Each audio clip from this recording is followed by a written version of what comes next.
Au fleuve Congo Hotel ce lundi, lieu de consultation pour les facilitateurs désignés par la communauté des États de l'Afrique de l'Est dans le cadre du processus de paix de Nairobi, l'ancien président kenyan Uhuru Kenyatta a conféré avec une panoplie d'acteurs nationaux en vue de la préparation du troisième round de pourparlers de paix.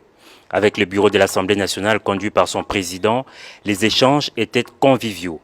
Christophe Mbosso-Pwanga, qui s'est réservé de divulguer le contenu de cette rencontre, a tout de même fait savoir que l'Assemblée nationale a dit ce qu'elle pense pour que la paix revienne. Nous sommes venus répondre, nous sommes venus lui dire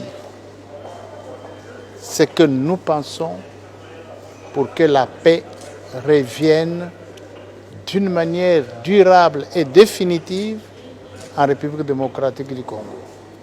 Le Sénat, pour sa part, a fait un plaidoyer pour la mise en œuvre du processus de paix de Luanda et de Nairobi pour parvenir à une paix durable. Nous, au niveau du Sénat, comme vous le savez, nous avons fait preuve de sagesse et nous avons demandé à ce que le processus de Luanda, tout comme celui de Nairobi, soit mis en œuvre. Parce que les feuilles de route qui ont été élaborées à l'issue des rencontres qui ont eu lieu entre les partis indiquent clairement les pistes qui permettent d'arriver à une paix durable.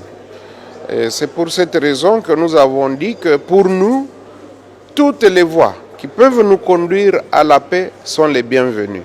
À l'instar du Sénat, le gouvernement a réaffirmé son engagement pour la mise en œuvre du processus de paix de Nairobi. C'est ce qu'a fait savoir le Premier ministre. C'est un processus dans lequel nous, en tant que pays, mais surtout en tant que gouvernement, sur les instructions du président de la République, nous sommes totalement engagés par rapport au processus de Nairobi. Et c'est ce processus qui a désigné cette facilitation du président Uhuru Kenyatta dans le but d'atteindre les objectifs justement de ce processus de Nairobi.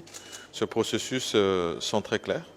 Dans le cadre de la pacification de l'Est de la République démocratique du Congo, il est appelé à ce que toutes les forces négatives puissent entrer dans un processus de dialogue et de réinsertion sociale.